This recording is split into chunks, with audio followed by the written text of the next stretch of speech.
ancora mattina, mi avvio, ci penso, un altro esperto mi illuminerà d'immenso incrocio di sguardi, domande e progetti, non mi convinci, non sei Ungaretti,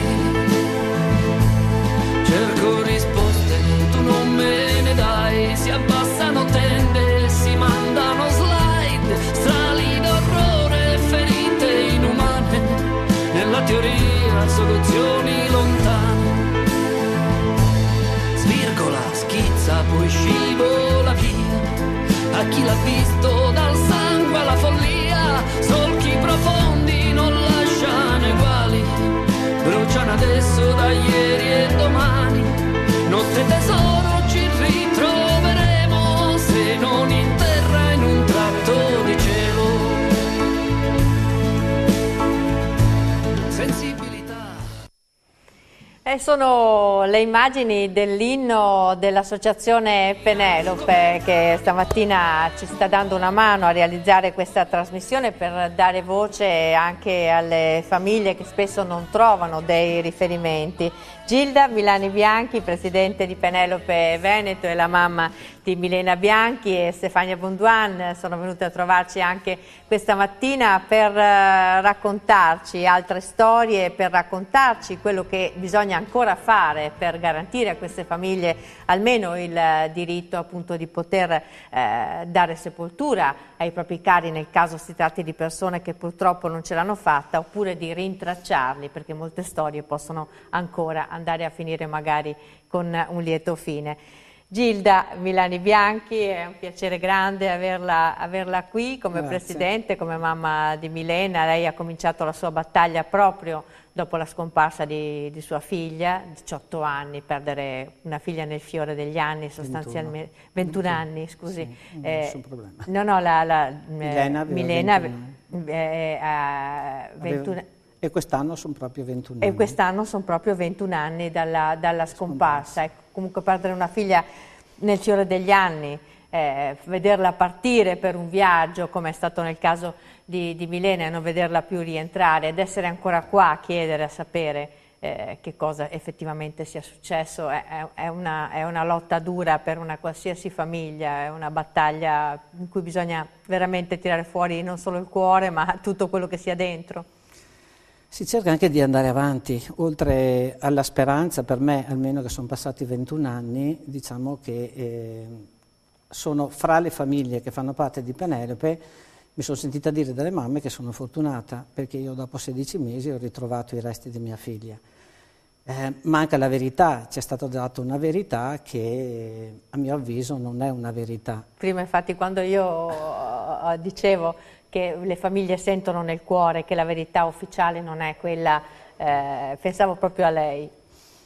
Io sin dall'inizio ho sempre detto che non era la verità. Purtroppo abbiamo a che fare con uno Stato straniero dove, devo ammetterlo, almeno all'epoca della mia storia, non c'è la annunciata collaborazione, non c'è stata. Non hanno permesso alle nostre istituzioni, alle nostre forze dell'ordine, in particolare appunto come aveva accennato prima il Presidente La Scala, la Farnesina, loro avevano mandato giù dei funzionari, non è stato permesso di operare, di fare niente, per dire proprio zero, perché noi ci siamo presi la briga di essere lì, testimoni, e purtroppo anche se c'era stato detto che c'era la collaborazione non c'è stata. Non è stato permesso di fare nessuna indagine e dopo la nostra pressione, che grazie, devo dire, al gruppo di amici e familiari che si sono uniti, che hanno formato il comitato, con la pressione durata 16 mesi siamo riusciti a ottenere quel risultato triste, però perlomeno avere qualcosa. Altrimenti io sono convinto ancora oggi che non sapremo più niente, avremmo mai saputo niente. E c'è una persona che è stata imputata appunto è stata condannata per aver ucciso sua figlia, ma lei non crede che sia andata così? Personalmente no, non ci credo, è una cosa che ho sentito, diciamo, dal cuore immediatamente.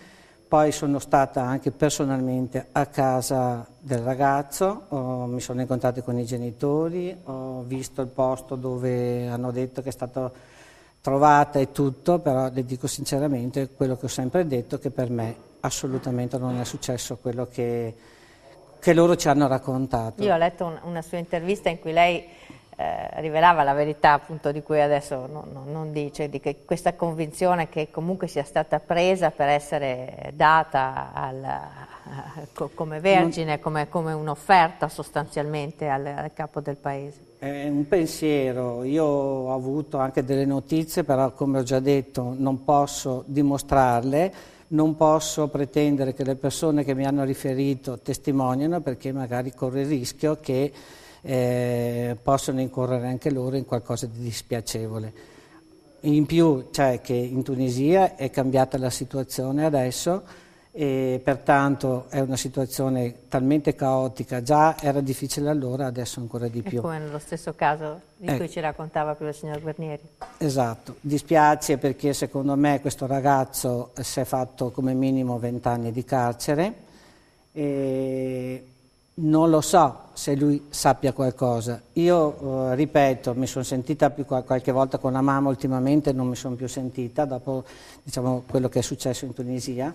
Io ho sempre detto, se suo figlio mi dice la verità, io sono disposta a partire a lottare ancora adesso. Lei, che sia disponibile lei a lottare, lo sappiamo, perché devo dire che il cuore di questa associazione Penelope è partito proprio qui dal caso di sua figlia e dalla volontà di dare voce, appunto dalla sua volontà di dare voce anche a tutte le altre persone che probabilmente hanno visto in lei un riferimento fin da subito.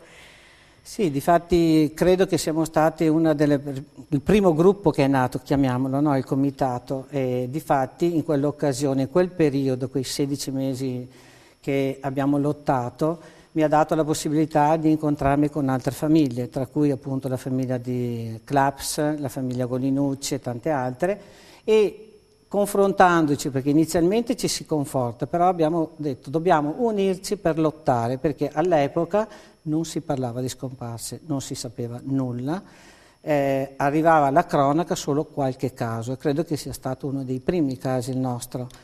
Ma perché questo? Abbiamo avuto la forza di andare avanti perché ho avuto vicino delle persone che mi hanno sostenuto e abbiamo continuato a fare manifestazioni per far capire che non ci fermavamo. Avete alzato la voce prima di tutto ed è quello che abbiamo fatto tante anche, altre persone, esatto, poi successivamente a con fare Penelope, lo stesso. che è quello che diciamo sempre, non bisogna mai arrendersi, bisogna continuare a lottare. Adesso abbiamo trovato un presidente che bravo, abbiamo lottare, conosciuto assolutamente in gamba, devo dirlo. Stefania Bonduan, grazie di essere venuta. So che adesso apriremo questa parentesi che rimane molto dolorosa perché riguarda la scomparsa del papà Mario nel 2009. Eravate insieme a San Candido e di punto in bianco, nel raggio di 100 metri, lui è scomparso e non si è più saputo nulla. Vuoi raccontare la tua storia? Sì, grazie innanzitutto di questa opportunità. Con papà eravamo in vacanza insieme a degli altri parenti e si stava aspettando di andare a cena e lui è andato in centro a San Candido con un amico e sono entrati in un bar a consumare un caffè. Lì purtroppo si sono persi di vista, mio papà è andato alla toilette e da lì purtroppo il buio. Non si è più saputo nulla? Non si è più saputo nulla. Papà era da un anno abbondante che aveva dato dei segnali di un'iniziale patologia. Era ancora in atto la diagnosi, la stavano ancora valutando. Avevano iniziato a parlare di una possibile demenza senile precoce associata a una forte depressione. Per cui forse la paura è che si sia proprio disorientato sostanzialmente. Sì. Purtroppo papà, proprio per questa patologia che era in atto, aveva iniziato ad assumere anche dei farmaci che avevano dato dei momenti di alterazione, di assenza, di perdita di lucidità, per cui lui si autoconvinceva di dover andare in un posto perché magari c'era una persona a lui conosciuta che magari lo stava aspettando, che doveva fare qualcosa. Proprio una decina di giorni prima della scomparsa, per esempio, in montagna era convinto che mia sorella fosse in difficoltà con l'auto e che lo stesse aspettando. a Treviso. E quindi la nostra paura è proprio che nella confusione di quella sera, perché comunque il centro di San Candido era pieno di gente, e essendosi perso di vista con l'amico con cui era andato al bar, possa essere entrato in confusione e da lì essersi messo in movimento per ritornare a casa. Voi avete per avuto ritrovare delle segnalazioni, infatti, che possa essere successo qualcosa di simile all'inizio? Sì, diciamo che nei giorni successivi alla scomparsa sono stati fatti uscire i cani molecolari che avrebbero rilevato la traccia di papà, e si presume che da San Candido abbia percorso la statale a piedi fino a Dobbiaco e a Dobbiaco abbia preso un treno. Sempre nelle ipotesi si è appunto pensato a un treno che lo possa aver riportato nella zona di Treviso. Le segnalazioni del primo anno, che noi abbiamo ritenuto attendibili, anche avvalorate diciamo anche dalle forze dell'ordine stesse, si presume, si ipotizza che papà abbia come formato un cerchio intorno a noi, nel senso che le segnalazioni sono state tra le province di Venezia, Padova, Treviso, il Triveneto un po' in generale, e la cosa che ci lascia ben sperare... Ma non aveva denaro, non aveva niente con sé, come ha potuto... Allora, noi abbiamo ipotizzato che lui si sia, come dire, avvicinato a dei clochard, che quindi abbia trovato comunque una sua modalità per sopravvivere. Questa è ovviamente la speranza più forte per noi. Immagino. E successivamente che possa aver anche trovato aiuto in qualche struttura di accoglienza dove può essere passato magari per un cambio d'abito piuttosto che per un pasto caldo. Questo però apre anche un tema, devo dire, di inconsapevolezza generale, perché tutti noi ci immaginiamo che cominciano le ricerche, vanno avanti per un certo periodo, poi penso che anche la durata delle ricerche sia un tema piuttosto pesante per tutte le famiglie, cercare di rinfocolare sempre le attività delle forze dell'ordine alla ricerca delle persone, però appunto il fatto che possano essere accolte in strutture non è automaticamente una garanzia per le famiglie, perché spesso queste strutture non segnalano la presenza di queste persone. No. C'è da premettere anche questo: a volte le persone, pur non avendo i documenti, a noi hanno sempre spiegato, le strutture di accoglienza sono tenute a segnalare e a dare aiuto a chi ha il documento e quindi può essere identificato. È ovvio che a livello umano, se una persona arriva, ti chiede aiuto, magari non ti fai tante domande anche se dovresti, e quindi noi pensiamo che papà possa essere stato aiutato. Diventa difficile risalire a tutte le strutture e quindi capire se effettivamente questo può essere accaduto o meno. Come si diceva, loro dovrebbero... sono tenuti a segnalare tutte le persone che fanno riferimento a loro, però c'è stato detto da più fonti che non sempre viene fatto. Poi magari il motivo per cui non viene fatto è a livello umano, non perché debbano esserci cose strane sotto, certo, però di fatto per una noi, famiglia fa una differenza. Esatto, assolutamente sì. Gilda Milani, abbiamo sentito la famiglia Durante, adesso nella prossima parte della trasmissione avremo anche i familiari della Marianna Cendrone, anche lei è scomparsa ormai da parecchio tempo, e anche loro sono sempre alla ricerca di elementi nuovi per scoprire dove è andata, cosa è successo, quale sia la verità che ha portato a questa scomparsa. Chi sono queste persone? C'è un profilo che si può dire, e c'è qualcosa che ancora si può fare per dare una mano? Voi come siete impegnati in questo momento su vari fronti? È un po' la battaglia che abbiamo portato avanti con Penelope. Dei risultati li abbiamo ottenuti, che è un po' quello che ha elencato prima il Presidente. Purtroppo ci sono i casi tipo quello di Marianna Cendrone, che fra poco avrete qui la mamma, che non è stata valutata la situazione della ragazza, cioè vale a dire al momento della denuncia della scomparsa non si è tenuto conto delle problematiche di salute. Questo della salute delle persone che sono scomparse è un tema molto, molto impegnativo. Sì, perché si rientrano nelle problematiche tipo le malattie di Alzheimer, tipo le demenze, cioè, oppure anche con problemi di salute a livello appunto tipo Marianna. Ci sono parecchie situazioni e fino a poco tempo fa non venivano considerate. Noi come associazione abbiamo cercato di far presente anche questo, e poi la cosa che finora purtroppo si ripete ancora nonostante la legge, che inizialmente non partivano le ricerche, si diceva aspettiamo le 24-48 ore, e invece anche col caso di Marianna purtroppo non sono partite subito. E questo forse particolarmente nel caso di persone che hanno patologie, magari viene fatto pesare. Adesso c'è più attenzione, bisogna dire la verità, esattamente. Adesso se guardiamo anche le statistiche, le persone vengono ritrovate, l'allerta è immediata, e quindi, però ci sono ancora casi che non vengono rispettate le regole. E le persone purtroppo, poi, in particolare per quelli che hanno problematiche tipo l'Alzheimer, così si perdono e non si trovano più. Oggi Penelope cos'è diventata?